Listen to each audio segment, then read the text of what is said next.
Don't get too at ease. All right. Mr. Speaker, Pro Tem, Madam President, honored legislators, my fellow constitutional officers, Mr. Chief Justice, members of the judiciary, my family, friends, and my fellow Idahoans. It's good to deliver this speech back in the chambers.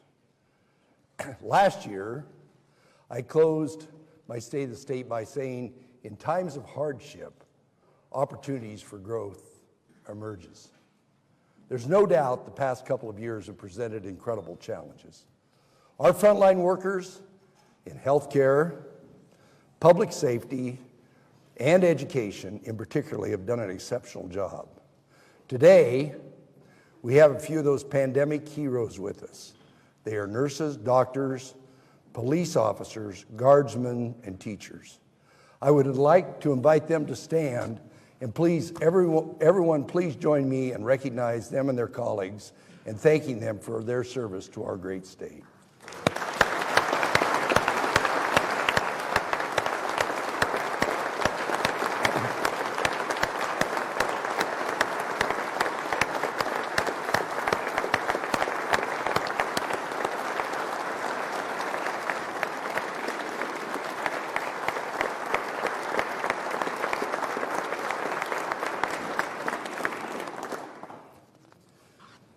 My friends, I stand before you today with great optimism and excitement about the once-in-a-lifetime opportunity before us.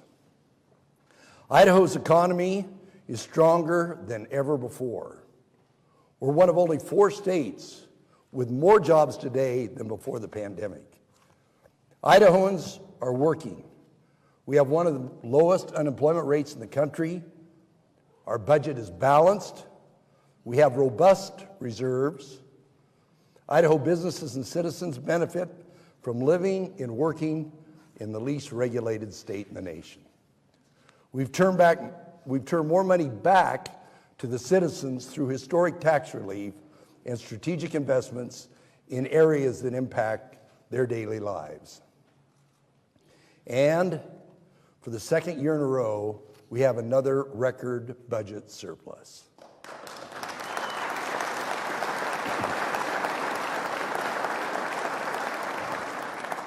All of this success has made Idaho an even more desirable place to live. We are all experiencing the opportunities and the challenges of growth. As I've traveled the state, Idahoans often remind me of a task left undone: building a wall around Idaho and making California pay for it. Our friends, our success is no accident. While other states liquidated their rainy day funds and begged politicians in Washington, D.C. for a bailout, together we rolled up our sleeves and made tough decisions and led Idaho. In Idaho, we manage government the same way families manage a household budget. It's basic kitchen table economics. It means facing trade-offs head on, choosing to live within our means, saving for hard times, cutting waste, and stretching our dollars further.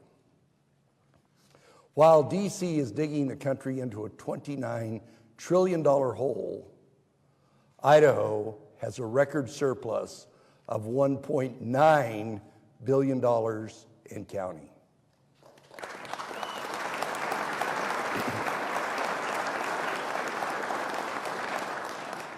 While D.C. continues to crank out onerous new regulations, we took as axe to Idaho regulations for 3 straight years, and we continue to widen our lead as the least regulated state in the nation.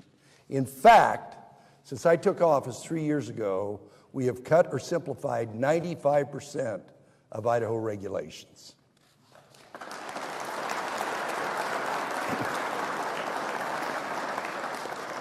And now, through our zero-based regulation initiative, this year, we aim to cut or simplify another 20% of what remains, removing the rocks from the shoes of small businesses. While D.C. wants to raise taxes on all citizens, as Biden inflation surges, Idaho has put more money back into people's pockets. Last year together, we cut income taxes and returned $450 million to all Idaho citizens and businesses. It was called the biggest tax cut in state history, but I call it a good start.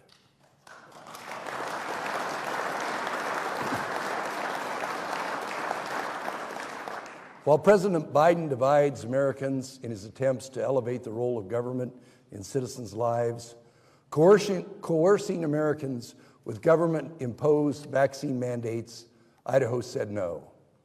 Our lawsuits challenging Biden's polarizing vaccine mandates are working. I banned divisive vaccine passports. I never mandated masks or vaccines. We responded to a crisis with a balanced approach and kept Idaho open.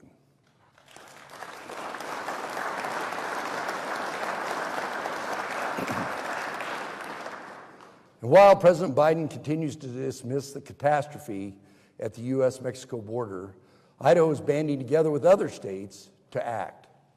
I traveled to the border last summer where I saw for myself how Mexican drug cartels control access to our country, all because of President Biden's flawed border policies.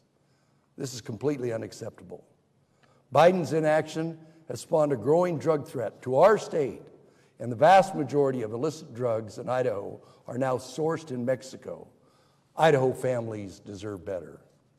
Last summer, I sent a specialized team of the Idaho State Troopers to Arizona to help fight the drug flow into our country and our state. We sent our best to protect Americans and Idahoans from drug cartels. And those troopers returned with new knowledge and training to help law enforcement here at home fight the drugs that have devastated so many lives. We have some of those troopers here with us today. Gentlemen, please stand so we can recognize you.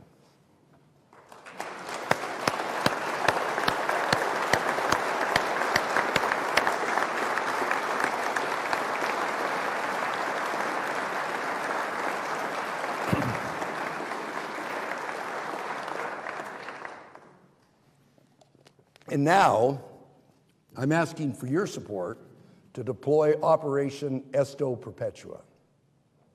I'll have more to share in the coming weeks, but Operation Esto Perpetua will bring together law enforcement and communities in new ways. We will continue to fight the consequences of our loose border and curb the smuggling of killer drugs, such as fentanyl, into our state from Mexico.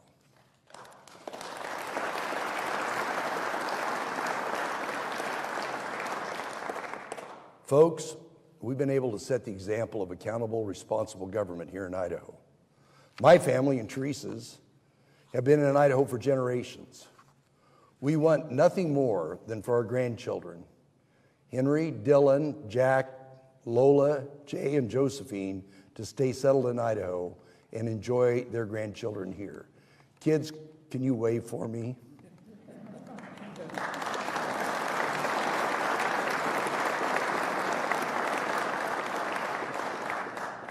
Teresa and I want the same for your grandchildren too. By now you know my goal, for Idaho to be a place where we all have the opportunity to thrive and where our children and grandchildren choose to stay, and for the ones that left to choose to return. Think about someone you know who's demonstrated true leadership. For me, my father David Little, Teresa's father Phil Solon, and an old friend Louise Shattuck come to mind. Here's what I've learned from them. Leaders give people confidence and show the way through humble strength. Leaders go through life with a spirit of service. Leaders listen. The voice of a leader is effective, not just loud. Every day I endeavor to live up to the example of my mentors. That is what the people of Idaho deserve from their governor, and that is what they deserve from all who are elected to public office.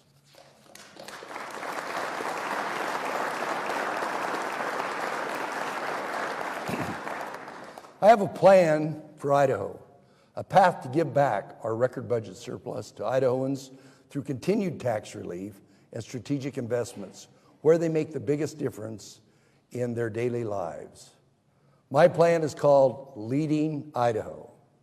My plan is rooted in a long-standing conservative principle, fiscal discipline. For the first time in state history, Idaho was upgraded to a AAA credit rating. It is an achievement that will save taxpayer dollars and, importantly, reflects our dedication to conservative, responsible budgeting. Earlier today, I delivered a budget that is balanced and holds the line on spending. My budget pays off state building debt, saving taxpayers tens of millions of dollars in interest payment. My budget puts us on a path to pay off all known deferred maintenance needs, those backlog repairs needed in our infrastructure over the next 10 years. And my budget bolsters rainy day funds to a record level, putting them at more than $1 billion in the bank to guard against future downturns. We must be even more vigilant in perceived times of plenty to make decisions that are prudent and withstand the test of time. We did not spend our way to a surplus, and budget surplus must never become an excuse for wasteful spending.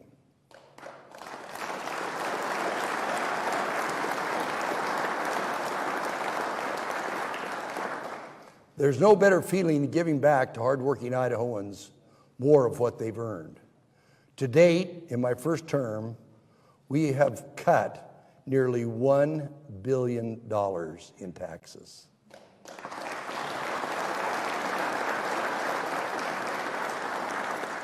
Let me repeat that. Together, we have given back nearly $1 billion to Idahoans through income tax relief, property tax relief, and relief from unemployment taxes on Idaho businesses. And today, I am proposing we double down on our efforts. I propose we return more than $1 billion in income tax relief to Idaho taxpayers over the next 5 years.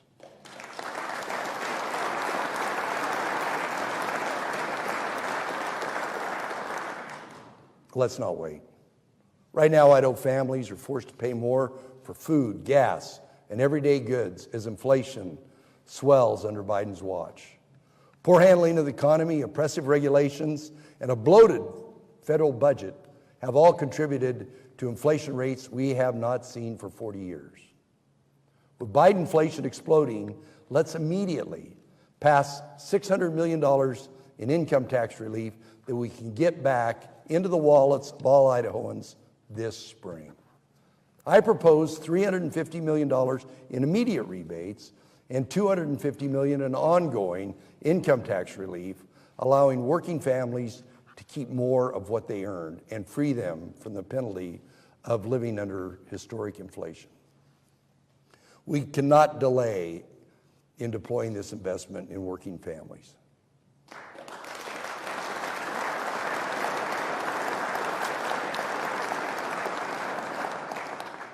We must also support Idaho's small businesses, the backbone of our economy. Last year, we strengthened our unemployment trust fund, making it one of the most solvent funds in the country. Doing so led to a $200 million tax cut for Idaho businesses. I propose we lock in those lower rates for the next 2 years, saving Idaho businesses $64 million so they can continue creating good Idaho jobs.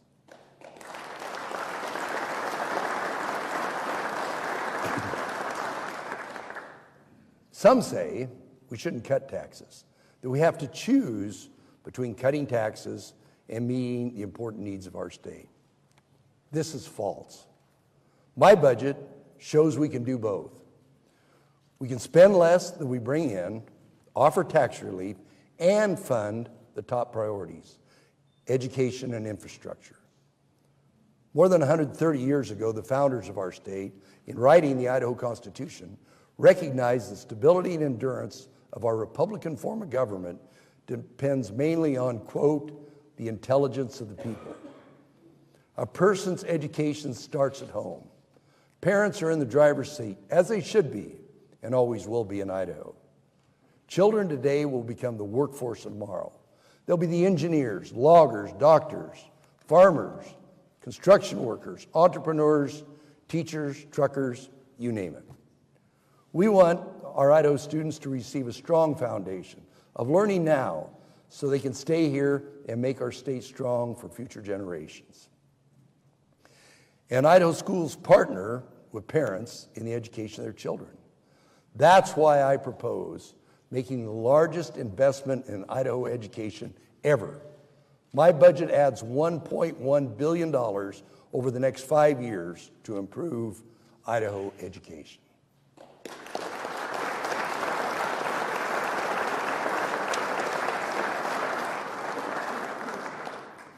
And it all starts with literacy.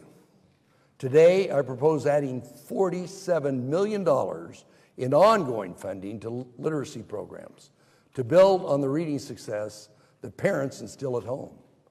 Local school districts across Idaho, with input from families, will decide how best to deploy the resources. Literacy has been my top priority because it just makes sense. Our investments in education later on will have more impact if we can work with families to get more students reading proficiently early on. Adding these investments now will increase state literacy funding 5-fold since I took office just 3 years ago. I cannot think of a more back-to-basics investment that will make a meaningful difference in students' lives today and for years to come.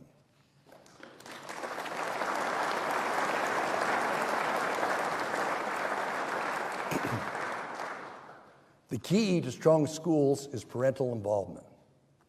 Our system of public education in Idaho is locally driven, and the system works best when parents and families engage. Parents partner with teachers in the education of their children, and we cannot meet our commitment to our students without the support of the people that teach them in the classroom. If you're running a business, you know you can only attract and retain dedicated quality workers by paying them competitively, offering good benefits, and making them feel valued. Our educator workforce is no different. And my budget invests in these partners, our teachers, which ultimately serves Idaho families.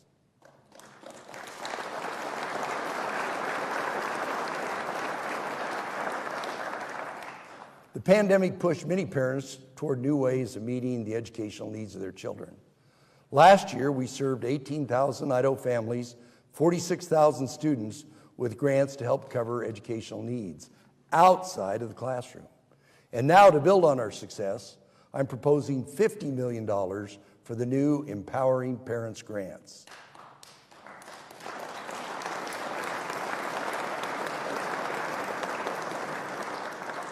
The grants will cover such things as computers, tutoring, internet connectivity, and other needs, so students have the best chance of success. The Empowering Parents grants put families in control of their child's education, as it should be.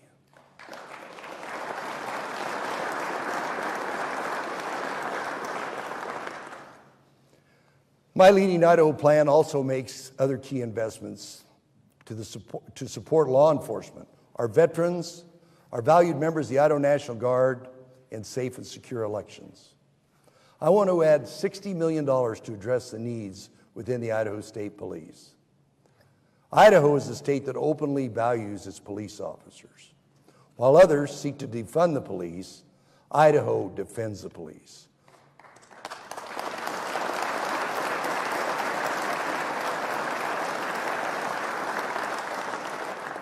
Idaho is truly a state that backs the blue. I also propose we make the biggest investment ever in our state veterans' homes, $75 million to give our veterans a better quality of life and improve the services for them. Our veterans have done so much for us, and they deserve it.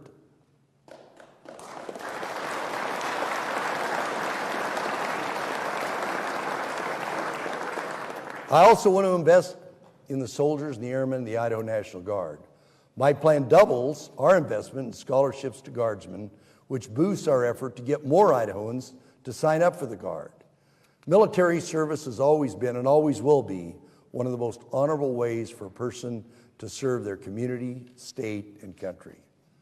I'm so grateful to our guardsmen and all military and service members and veterans for all they have done and continue to do to promote freedom and peace in our country. I would like to invite anyone in the room here today who has served in the military to please stand so we can recognize and thank you for your service.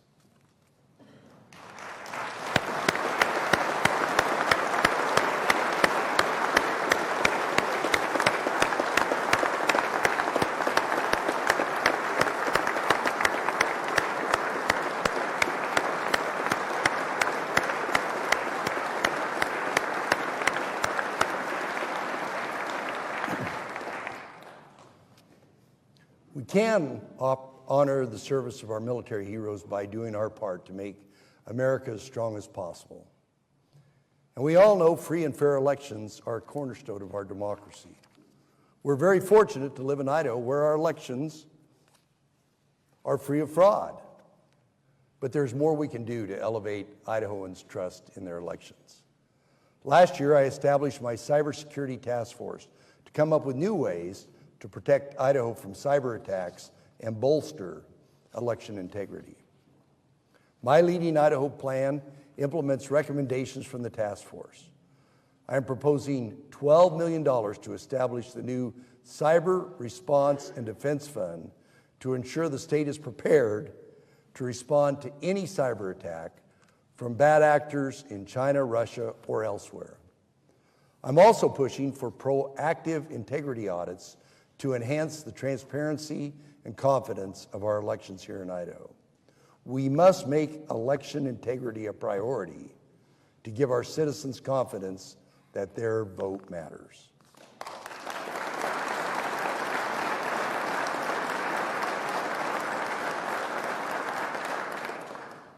Idaho has a strong track record of giving back through tax relief and by making significant investments in the areas that impact Idahoans' daily lives the most. Things like clean and plentiful water for a strong agricultural sector, improved broadband access, increased medical capacity to support a healthy Idaho and our healthcare heroes, better access to outdoor recreation and improved land and fire management, and better opportunities through investments in career technical education, colleges, workforce development, housing, and childcare. The list goes on and on. My Leading Idaho plan will continue to invest in all these important areas and many others.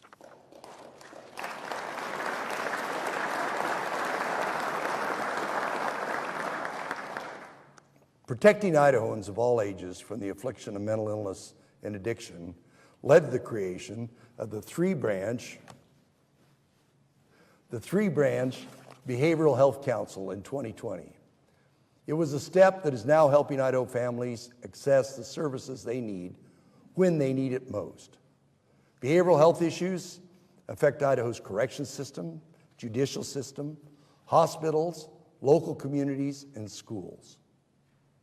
Today, we're joined by Krista Knighting, the brave teacher who confronted and disarmed a 12-year-old girl at school last May in Rigby. Krista calmly took the gun away from the little girl in crisis and then held her in her arms until the police arrived. Krista, please stand so we can recognize you.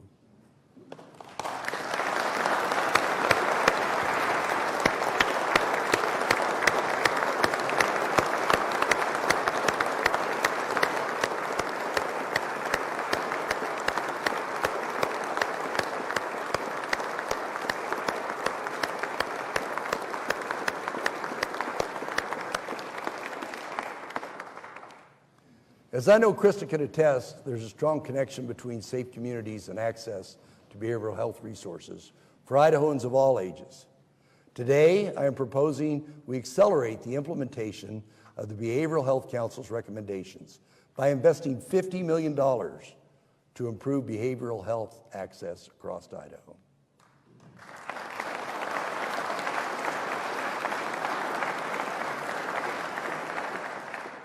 It is one of many steps we will take to prevent tragedy, improve lives, and make our communities safer. Another area where we're making real progress to improve safety is the time Idahoans spend on the road. Last year together, we passed the largest transportation funding package in state history. Our sustainable transportation funding solution added historic amounts to new infrastructure to improve safety and ease congestion, giving all Idahoans more precious time with their families. And we did it without raising taxes.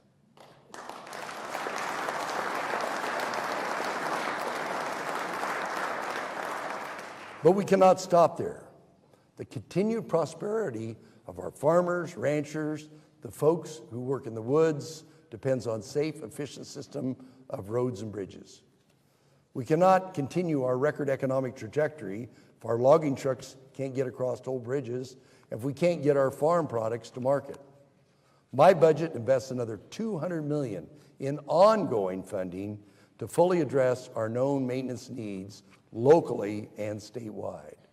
I also propose we invest another $200 million in one-time funding to clear out 1/3 of the backlog of deficient bridges.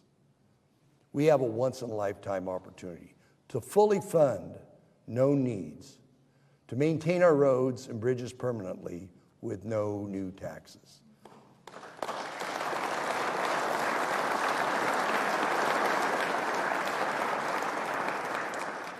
I am unwilling to put the safety of all our Idahoans, the maintenance of our state roads and bridges, at the whims of the feds.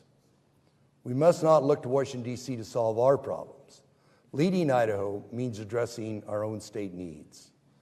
Together, we'll show Washington, D.C. how to tackle transportation by fully funding known gaps with no new taxes and providing long-term funding for long-term needs.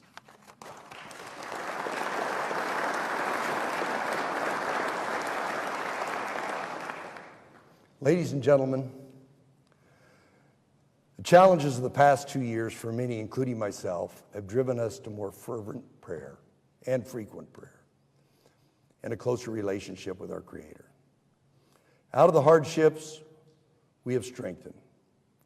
We've kept things headed in the right direction. We won't spoil the once-in-a-lifetime opportunity before us to give people back their hard-earned dollars through tax relief and make historic investments where they matter the most. We will stay focused on leading Idaho. I want to thank my family for their unwavering support. Family is the nucleus of all that is important in life. To our First Lady, her good heart is a source of strength and peace for our family and the entire state. Teresa, thank you, and I love you.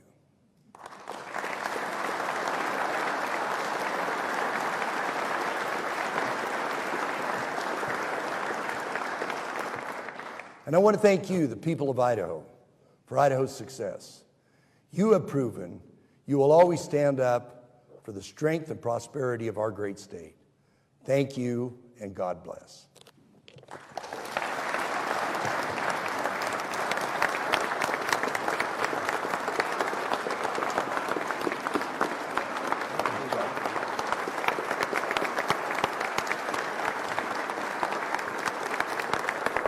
Get these microphones.